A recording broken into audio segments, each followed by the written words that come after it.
मैंने पढ़ा है कि पिछले कुछ वर्षों में वंशावली अध्ययन में जबरदस्त वृद्धि हुई है। आज लोग ऐसी वेबसाइट्स खोज रहे हैं जो उन्हें उनके पूर्वजों के बारे में जानने में मदद करती हैं। ये सुनिए, ऑनलाइन 1000 से अधिक खोजें शुरू की जाती हैं। हर एक दिन के हर 60 सेकंड में लाखों लोग अपने परिवार की वंशावली खोज रहे हैं। साफ तौर पर वे जानना चाहते हैं कि वे कहां से आए हैं।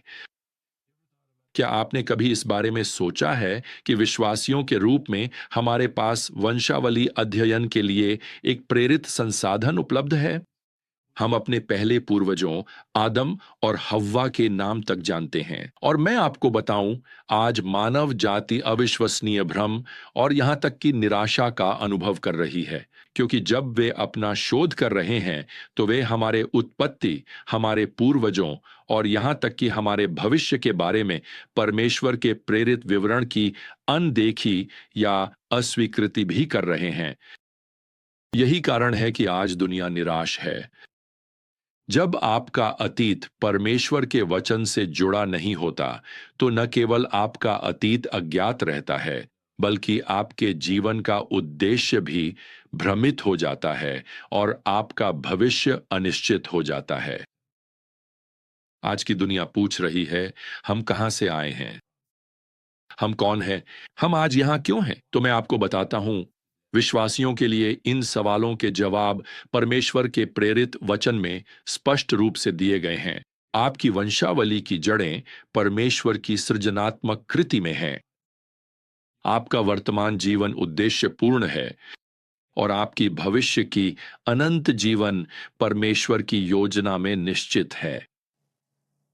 तो जैसे ही हम आज 1 पत्रस 2 में वापस जाते हैं, प्रेरित हमारे जीवन के उद्देश्य के बारे में और भी अधिक विवरण बताएंगे। अब सबसे पहले पतरस मसीह में बढ़ने की बात करते हैं। यहां पद 2 में वह लिखते हैं कि हमें बढ़ना है। वह कहते हैं जैसे नवजात शिशु शुद्ध आत्मिक दूध की लालसा करते हैं, ताकि इसके द्वारा आप उद्धार में बढ़ सकें। हमें एक शिशु की तरह बढ़ना है। क्या आपने कभी किसी नवजात शिशु को दूध के लिए तड़पते हुए देखा या सुना है? जब तक उसकी यह तड़प पूरी नहीं होती, तब तक आप सो नहीं पाएंगे। यही चित्र यहां है, एक विश्वासी का जो परमेश्वर के वचन के दूध के लिए तीव्र लालसा करता है। अब यदि हम वास्तव में विश्वास में बढ़ना चाहते हैं, तो पतरस यहां पद 1 में कहते हैं कि हमें वह लिखते हैं, सारी दुष्टता, छल, कपट, डाह और निंदा को दूर करना होगा। दूसरे शब्दों में, किसी न किसी समय हमें छोटे बच्चों की तरह व्यवहार करना बंद करना होगा। हमें अपने व्यवहार के बारे में परिपक्व और सोच समझकर निर्णय लेने होंगे। और जब हम ऐसा करते हैं, पतरस लिखते हैं, तो हम उद्धार में बढ़ सकते हैं। यहां जो क्रिया है, बढ़ना, वह वास्तव में कर्मवाच्य है। इसका अर्थ है कि हमें बनाया जाता है बड़े होने के लिए। ईश्वर ही वह हैं जो वृद्धि लाते हैं। हम बस उनके वचन को ग्रहण करते हैं और उसे जीवन में लागू करते हैं। मेरे जुड़वां बेटे हमेशा लंबा होने की इच्छा रखते थे। हमने उनके कद को घर के एक दरवाजे की चौखट पर मापा और उनके लिए उनकी वृद्धि कभी भी पर्याप्त तेज नहीं थी। लेकिन सच्चाई यह थी कि वे केवल इच्छा से खुद को लंबा नहीं बना सकते थे। मेरा मतलब है, उन्हें खाना खाना पड़ता था, और मैं आपको बताऊं, उन्होंने वाकई खूब खाया। इसी तरह हम खुद को आत्मिक रूप से बड़ा नहीं बना सकते। ईश्वर यह हमारे भीतर बनाते हैं, जैसे कि वह यहां 3री आयत में कहते हैं, जिन्होंने यह चखा है कि प्रभु भला है। दूसरे शब्दों में, हम लगातार खाते रहते हैं, हम उनके वचन को ग्रहण करते रहते हैं। तो आप कौन हैं? खैर, आप परमेश्वर के संतान हैं। जीवन में आपको क्या करना चाहिए? मसीह में बढ़ना। यह सब नहीं है। पतरस मसीह की सेवा करने के बारे में बोलना शुरू करते हैं। 4 आयत में यीशु का वर्णन जीवित पत्थर के रूप में करते हैं, जिसे मनुष्यों ने ठुकरा दिया, लेकिन परमेश्वर की दृष्टि में चुना हुआ और बहुमूल्य है। अब पतरस बच्चों के कमरे से एक निर्माण स्थल की ओर बढ़ रहे हैं। वह छठी आयत में एक भवन संबंधी उपमा का उपयोग करते हैं। वह यशायाह 28 की 16वीं आयत का उद्धरण दे रहे हैं। मसीहा यीशु वही चुना हुआ और बहुमूल्य कोना का पत्थर है जिसे परमेश्वर स्थापित कर रहे हैं। भविष्यवक्ता घोषणा करता है कि जो कोई उस पर विश्वास करेगा वह कभी लज्जित नहीं होगा। फिर यहां 7वीं आयत में पतरस भजन संहिता 118 की 22वीं आयत का उद्धरण देते हैं, जिसमें लिखा है, जिस पत्थर को राजमिस्त्रियों ने ठुकरा दिया वही कोने का मुख्य पत्थर बन गया है। अब पतरस आगे बढ़ते हुए यशायाह की एक और आयत का उद्धरण देते हैं, इस बार 8वें अध्याय की 14वीं आयत से, जिसमें इस पत्थर को ठोकर खाने का पत्थर और ठेस पहुंचाने की चट्टान बताया गया है। और मैं आपको बताना चाहता हूं, आज भी अविश्वासी यीशु पर ठोकर खाते हैं और उसे पूरी तरह अस्वीकार कर देते हैं। वह मसीह नहीं है, वह एक दिन विश्व का नेता नहीं है। वे उसकी तलाश नहीं कर रहे हैं, वे उसे नहीं चाहते। पतरस यहां 5वीं आयत में लिखते हैं कि हम विश्वासियों को इस निर्माण योजना में शामिल किया गया है। वह कहते हैं, तुम भी जीवित पत्थरों के समान एक आत्मिक घर बनाने के लिए, एक पवित्र याजक मंडली बनने के लिए बनाए जा रहे हो। तो यहां पतरस की उपमा है, ठीक वैसे ही जैसे यीशु अब हमें भी जीवित पत्थर कहा गया है। दूसरे शब्दों में, हमें मसीह के साथ एकता के द्वारा जीवन मिला है। हमें इस आत्मिक भवन, इस आत्मिक घर में जोड़ा गया है। यह कलीसिया की ओर संकेत है और यीशु मसीह कलीसिया की मुख्य शिला कॉर्नरस्टोन है। अन्य शास्त्र खंड हमें बताते हैं कि वह हमारे महायाजक भी हैं। अब इसे ध्यान से सुनिए। पतरस यहां 5वीं आयत में कहते हैं कि हर विश्वासी एक पवित्र याजक मंडली का हिस्सा है। वैसे यह महत्वपूर्ण है। यह एक मुख्य सुधार आंदोलन, रिफॉर्मेशन का सिद्धांत है। हम इसे विश्वासी की व्यक्तिगत याजकता कहते हैं और इसका अर्थ यह है कि आप एक मसीही के रूप में आज प्रभु के निर्देशन में एक याजक के रूप में सेवा कर रहे हैं। इसका अर्थ यह है कि आज आपके पास स्वर्ग के सिंहासन कक्ष तक सीधी पहुंच है। आप जानते हैं, आज लाखों लोग अपने पापों को स्वीकार करने के लिए किसी गुरु, आध्यात्मिक नेता या याजक के पास जाते हैं।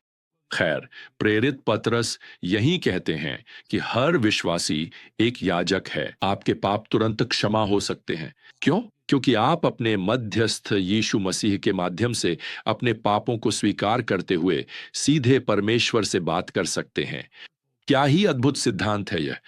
इसका लाभ उठाइए, प्रभु से बात कीजिए, अपने पाप को जल्दी स्वीकार कीजिए।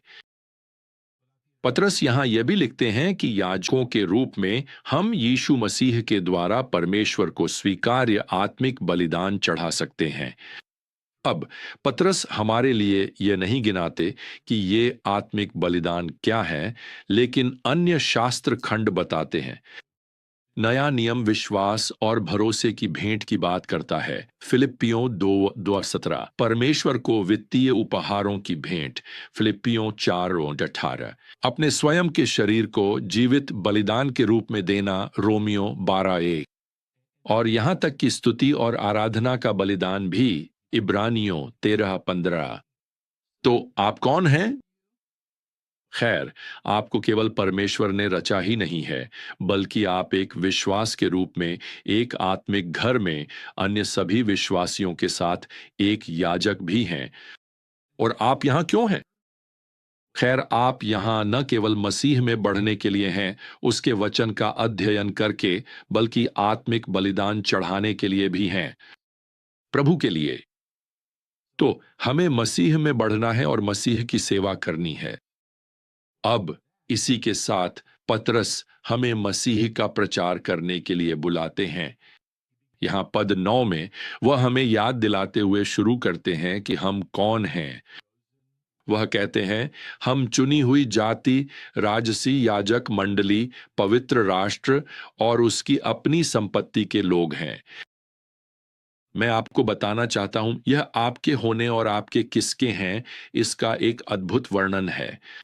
और इसी में पतरस जोड़ते हैं कि आप अभी यहां क्यों हैं।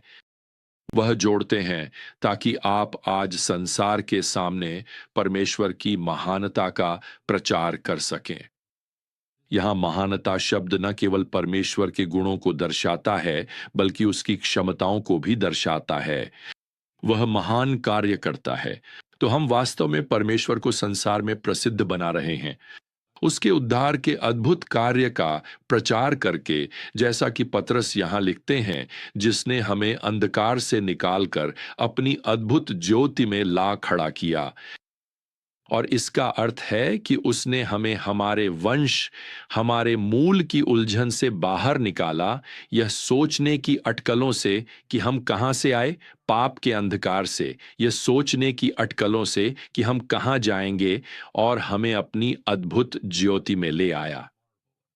तो आज आइए हम अपनी अद्भुत वंश परंपरा के अनुरूप जीवन जिएं, और अपने अद्भुत याजक कर्तव्य के अनुरूप भी। और जब हम ऐसा करते हैं तो क्या होता है? अब पतरस हमें इसका उत्तर यहां 12वीं आयत में देते हैं। अपने आचरण को अन्य जातियों, अविश्वासियों के बीच सम्मानजनक बनाए रखें, ताकि जब वे आपको बुरे काम करने वाला कहकर बदनाम करें, तो वे आपके अच्छे कामों को देखकर परमेश्वर की महिमा करें।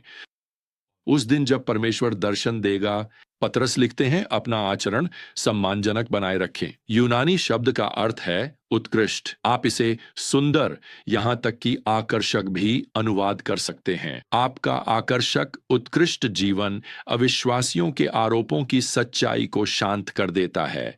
भले ही वे आरोप लगाएं, वे वास्तविक नहीं होते। आपका जीवन उस महान परमेश्वर के लिए एक आकर्षक गवाही बन जाता है जिसकी आप सेवा करते हैं। पतरस लिखते हैं कि लोग प्रभु की ओर आकर्षित हो सकते हैं और उसकी महिमा कर सकते हैं जब वह उनसे मिलने आता है, तो यह उन अविश्वासियों के मसीह द्वारा उद्धार पाने का संकेत है। यह एक स्मरण है, प्रियजनों, कि आज लोग हमें देख रहे हैं। सवाल यह है कि क्या वे हमारे अंदर कुछ ऐसा देखते हैं जो आकर्षक है, कुछ ऐसा जिसे वे अपने लिए भी चाहें, कुछ ऐसा जिसकी कमी उन्हें महसूस होती है, या वे ऐसे लोगों को देखते हैं जो उतने ही भ्रमित हैं जितने वे खुद हैं, जो भूल गए हैं कि वे कहां से आए हैं, ये नहीं जानते कि वे कहां जा रहे हैं और अंततः किसके हैं। आइए हम अपने जीवन के तरीके से यह सुनिश्चित करें कि वे हमारे महान परमेश्वर की उत्कृष्टता को देखें। तो जब तक हम फिर से यात्रा पर न निकलें, प्रभु यीशु मसीह का अनुग्रह, परमेश्वर का प्रेम और पवित्र आत्मा की संगति बनी रहे। आमीन।